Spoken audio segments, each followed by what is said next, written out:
लेकर हाजिर हूँ मैं अशोक कुमार अंज। तो आइए चलते हैं खबरों की ओर।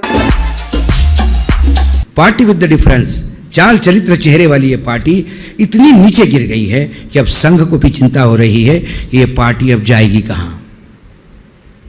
सर, मैं आपको दावे के साथ कहता हूं कि संघ भी डर रहा है कि 2024 में 370 पार आ गया तो ये हम पे भी रिसीवर बिठा देगा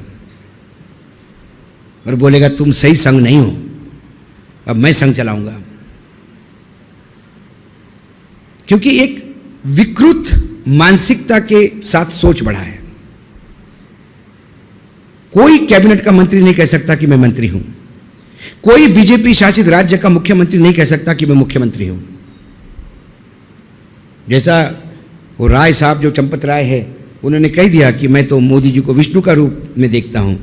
तब से विष्णु जी, मैंने मोदी जी ने उनकी बात बहुत सही मानी और अपने आप को विष्णु मानने लगे। तो जब भगवान विष्णु जब श्री कृष्ण के अवतार में गीता बता रहे थे तो सब कुछ बताने के बाद भी अर्जुन की हिम्मत ही नहीं हो रही थी। तो फिर वो श्री कृष्ण अपने आप को बताते कि मैं क्या हूँ, मैं पेड़ों में पीपल हूँ, जानवरों में शेर हूँ, मनुष्य में अर्जुन हूँ। वो अपनी व्याख्या करते हैं। वैसे मोदी जी ने व्याख्या करना शुरू कर दी। मैं महाराष्ट्र में एकनाथ हूँ, मैं मध्य प्रदेश में यादव हूँ, मैं राजस्थान में शर्मा हूँ, मैं डिफेंस मिनिस्ट्री में राजनाथ हूं, मैं हूं। एक जगह नहीं बोल पा रहे हैं, वो है गृह मंत्रालय। वो जब भी गले पे आती है कि गृह मंत्रालय में अमित हूं, तब अमित भाई ऐसे देखते हैं, सारो उठे नहीं हो तुम, हाँ, इधर नहीं आना। तो कुल मिलाकर कम से कम महाराष्ट्र एक ऐसा राज्य है, मैं बार बार कह रहा हूं, यदि मोदी जी हार गए तो हमारी विजय है, लेकिन मैं लड़ाई नहीं लड़ूंगा।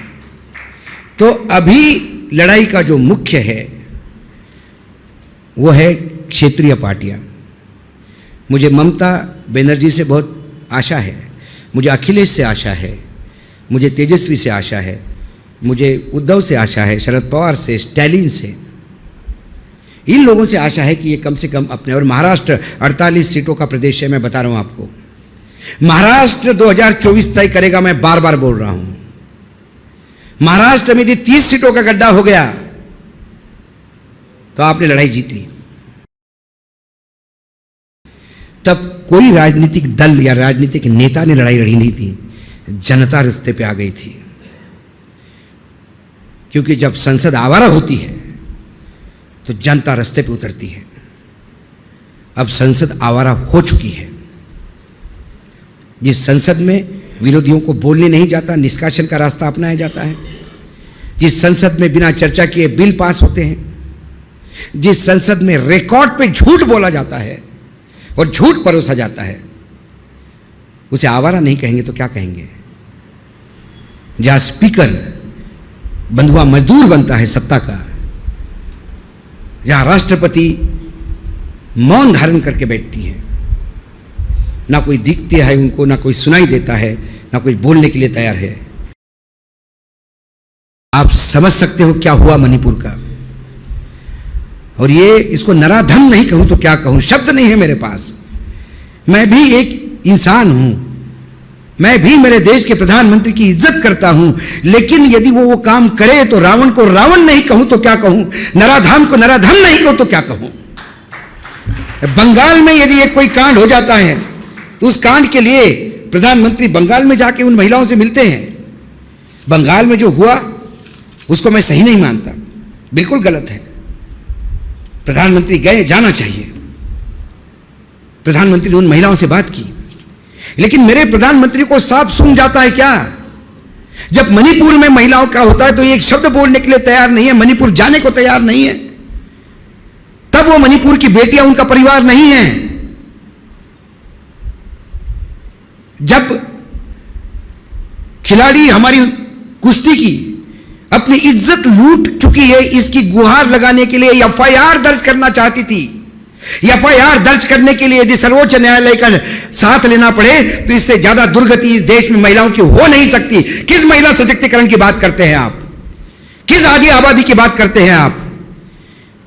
इस हॉल में बैठी हुई कोई महिला, उसको 100 किलो तोला तो सोना भी दे दो, लेकिन उसकी बेटी की इज्जत पे आ जाएगी तो सरप्लस में फेंक के अपने बेटी की इज्जत बचाने के लिए रणांगन पे उतर आएगी। ये वो देश है।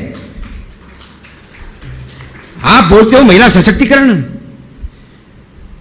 उन लड़कियों को आपके पुलिस ने जूतों से रोना है क्योंकि एक गुंडे के खिलाफ वो एफआईआर दर्ज करना चाहती है और वो गुंडा आपका सांसद है तो 1-2 सीटें आपको जितवाता है उत्तर प्रदेश में। गुजरात लॉ कॉलेज अभी का एक्सपीरियंस, अभी का है, ज्यादा नहीं। Gujarat national law college campus में लड़कियों के हॉस्टल में मैसिव व्यभिचार हुआ लड़कियों के साथ, और लड़कों के हॉस्टल में घुस के उन्होंने लड़कों के साथ भी व्यभिचार किया। यूनिवर्सिटी ने खबरें दबा दी। रजिस्ट्रार ने कहा कि ऐसा कुछ हुआ ही नहीं हमारी यूनिवर्सिटी में। एक लड़की ने अपनी पीड़ा सोशल मीडिया पे दी। वहां के उच्च न्यायालय की न्यायाधीश थी, उसने सुओ मोटो एक्सेप्ट करते हुए इस केस को ओपन किया और उसने कहा अपने ओपनिंग रिमार्क में कि हम मुंह दिखाने के लायक नहीं रहे हैं।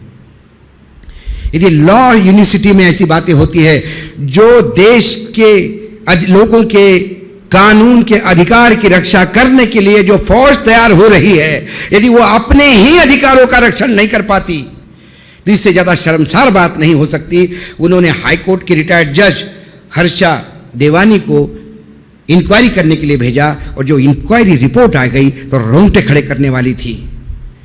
जो संदेश खली में हुआ वो उसका 1% है, मैं दावे के साथ कहता हूं। राम राज्य 35 साल का गुजरात में सरकार है, राम राज्य की बीजेपी की 10 साल से डबल इंजन की सरकार है। विष्णु का अवतार समझने वाले नरेंद्र मोदी का गृह प्रदेश है, महात्मा गांधी की भूमि है, सरदार वल्लभ भाई पटेल की भूमि है। पटेल का स्टैचू बड़ा करने से पटेल की महानता नहीं होती। अरे पटेल के गुणों का कुछ तो अपने में लिया होता। प्रधानमंत्री गए क्या? उसके बाद 4 बार गुजरात गए। लॉ यूनिवर्सिटी की वो लड़कियों को मिलने नहीं गए। शर्म आती है। वो लड़कियां पाकिस्तान की हैं, चाइना से आई हुई है। 145 करोड़ इस देशवासियों में से वो नहीं है। झूठ बोलते हैं जब मैं बोलते हैं कि मेरा देश पूरा मेरा परिवार है। इसका कोई परिवार नहीं है, यह सिर्फ खुद ही अपना परिवार है। इसको उद्योगपति अपने फैंसी ड्रीम्स करने के लिए चाहिए। इसको अपने पत्रकार भाट चाहिए, अपने चरण भाट, जो रोज इसकी भटेती करे, इसके कसीदे गाए। इसे अपने पार्टी में वो तमाम नेता चाहिए जो नीचे मुंडी करके आंख बंद करके बैठे। इसे विपक्ष तो चाहिए ही नहीं। और उसके बाद ये कहता है कि महिलाओं के लिए मेरी माँ बर्तन मांजती थी, तो अरे तुम्हारी माँ बर्तन मांजती थी तो तुम उस गरीबी का बदला बाकी लोगों के बच्चों से क्यों ले रहे हो? हर एक के माँ बाप ने, कोई करोड़पति बन के नहीं आया। इनके पास मुंह नहीं है सवाल खोलने का। और इसके बाद भी देश का विकास, मैं बोलता हूं कहां है विकास? पैरामीटर्स मेरे पास आइए। देश का विकास कहां है? बोले जीएसटी बढ़ा। जीएसटी से बड़ा फ्रॉड नहीं है। और ये जब आपको अंधभक्त बोलते हैं ना कि जीएसटी इतना बड़ा, फिर भी कहते हो इकोनॉमी ठीक नहीं है। फरवरी का जीएसटी बताता हूं, 1,63,337 करोड़ रुपए जीएसटी फरवरी। उनमें से central GST 31,785 crore, state GST 39,615 crore और आईजीएसटी 84,094 करोड़। ये आईजीएसटी क्या है? ये इंटर बिलिंग और उससे ज़्यादा इंपोर्ट से मिलने वाले टैक्सेस है।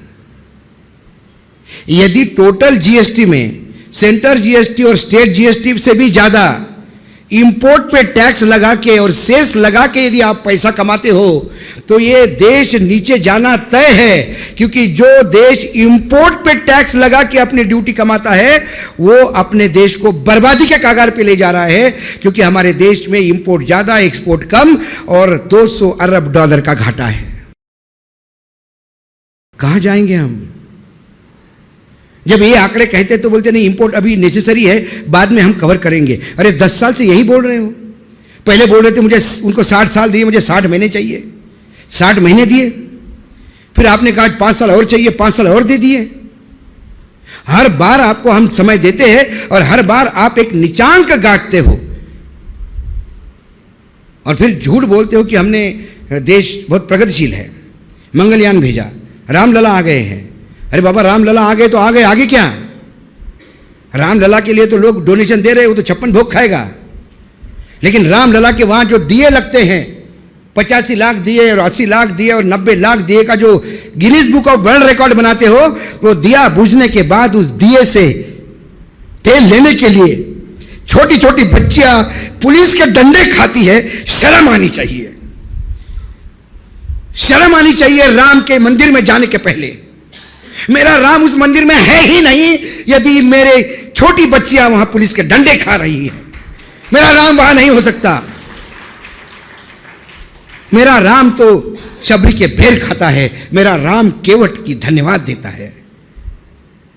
मेरा राम रही से कुछ चोचले नहीं पालता। सर्वोच्च न्यायालय ने जब बॉन्ड पे बात करी तो प्रधानमंत्री कह गए कि सुदामा आता है श्री कृष्ण को मिलने और पोटली में से कुछ निकाल के देता है तो सर्वोच्च न्यायालय को तकलीफ है। अरे भाई क्या सुदामा है तुम्हारे? ये कौन से चावल ला रहे हैं? क्या डायमंड के बना के ला रहे हैं क्या? एक एक चावल 1400 करोड़ रुपए, 500 करोड़ रुपए। और यदि ऐसे सुदामा इस देश में हैं तो फिर हमारी और अपनी जगह कहां है दादा? ढूंढे आध्यात्म में ढूंढो को सुदामा से भी गरीब कोई था क्या? क्योंकि हमें यही मालूम था कि सुदामा सबसे गरीब ब्राह्मण था। यदि सबसे गरीब ब्राह्मण अब्जोपति है तो फिर मैं और आप कहां, मतलब हमारी जगह कहां है? हम पाताल में जाएं? बेशरम, सब बेच के खाया है। और यह वस्तु स्थिति आपको बतानी है लोगों के सामने। लेकिन लगता है कि जब फेल सब हो गए तो किसी ना किसी को तो गांडी उठाना होगा। तुनीर पे तो बाण चढ़ाने होंगे, बाण तो चलाने होंगे। भले ही अकेला चले, साथ में लोग आते हैं, मिलते हैं, सुनने वाले लोग भी हैं और मेरे जैसे बोलने वाले लोग भी हैं। लेकिन सुनने वालों की तादाद कम है। हो सकता है डर के नहीं सुनते होंगे। हो सकता है कि एक अदृश्य मनमोहन देसाई की पिक्चर के सपने में रहना चाहते हो, इसलिए सच्चाई देखना नहीं चाहते। लेकिन आप सच्चाई से कब तक भागते फिरोगे? ये आपके सामने भूत आके खड़ा हो जाएगा। मैं बार बार बोलता हूँ, आप तो, हमने तो जिंदगी जी ली है। हम चले जाएंगे तो आने वाले श्राद्ध के दिन हमारे पोते हमारे फोटो को जूते से नहीं मारे, इसीलिए ये करना पड़ रहा है। कोई कव्य का इंतजार नहीं करेगा, कोई घास नहीं डालेगा, मैं बता रहा हूँ आपको, क्योंकि तब तक आप जिंदगी नरक बना चुके होंगे इस देश में। मैं ये नहीं कहता हूं कि कोई राजनीतिक दल ठीक है, लेकिन ऐसे मर्द को चुनाव जिताइए कि जो आंखों में आके डाल के पूछे कि ये गलत है या सही है, बता। वहां जाके पूछ हिलाते हुए होयबा होयबा बोलने वाले लोग नहीं चाहिए। और यदि ऐसे सांसद भेजोगे तो ये आपका अपमान है। नपुंसकों को आगे भेजोगे तो वो आपके रिप्रेजेंटेटिव है। और फिर आप में भी पौरुषत्व कहां से आएगा यदि आपके नेता ऐसे हो तो? 2024 के चुनाव, ये चुनाव मात्र नहीं, ये देश की एक दिशा देने वाली तय होगी। और यदि ये देश उस गर्त में चला जाएगा तो फिर 100 साल लड़ाई लड़नी पड़ेगी। मैं बता रहा हूं आपको, 100 साल लड़ाई लड़ने के बाद आपको फिर एक नए सूरज के इंतजार करना पड़ेगा। लेकिन क्या भारत भूमि पे 100 साल का कोई अभिशाप है? मुगल आ गए 100 साल चले गए, अंग्रेज आ गए 100 साल चलेंगे, और ये फैसिस्ट लोग आएंगे, धर्मांध लोग आएंगे और ये 100 साल राज करेंगे। देश बचेगा नहीं। ये देश को बचाना है कि वर्तमान में जिसको चंदा लेना है वो आगे जो भी सज्जन आए उसके शरीर पे केमिकल डाल के गंध पैदा कर लेगा। कि मुझे गंध आ रही है, तू चंदा देगा? बोले माए बाप मैं नहीं, गंध आ रही है, ईडी सीबीआई बाहर बैठी है, देख ले, देगा? जोर जोर से चिल्लाने लगे, गाड़ी खोलो, गाड़ी खोलो, गाड़ी खोलो। गाड़ी बुलेट प्रूफ थी। तुरंत ड्राइवर रात के 1:30-2 बजे नींद में भागा आया, उसके पास जो भी पहना था, बोला गाड़ी निकालो, गाड़ी निकालो। सिक्योरिटी अलर्ट हो गई, सबको गया कि सीएम बाहर निकल रहे हैं, कहाँ जा रहे हैं किसको पता नहीं। डीजी तक बात हो गई, सारी पुलिस वाले रास्ते पे आ गए, सीएम कहाँ जा रहे हैं, सीएम कहाँ जा रहे हैं।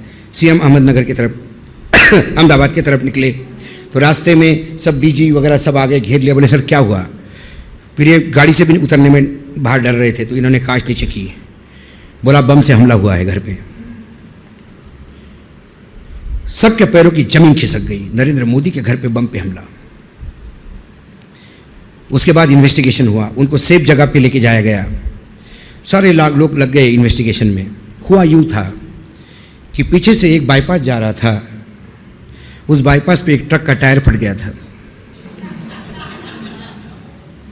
समझा बुझा के उनको वापस लाया गया, लेकिन पुलिस डायरी में वो दर्ज हुआ मामला कि सूचना मुख्यमंत्री के घर पे बम से हमला, और फिर बाद ही दर्ज हुआ वो टायर फटा पाया गया, ये रिकॉर्डेड है।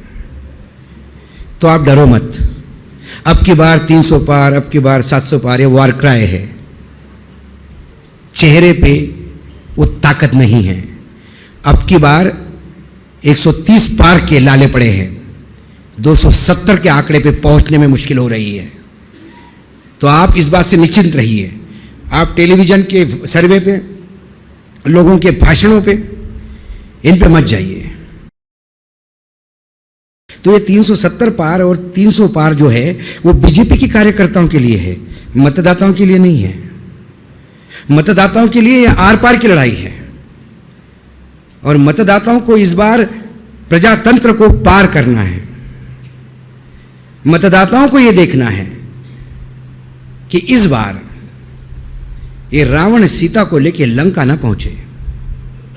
ये कलयुग के जटायु है, हम सीता को उतार के वापस लाएंगे। मुझे लोग टाइगर कहते हो। प्रस्तुति को आज यही विराम देते हैं। बहुत बहुत धन्यवाद।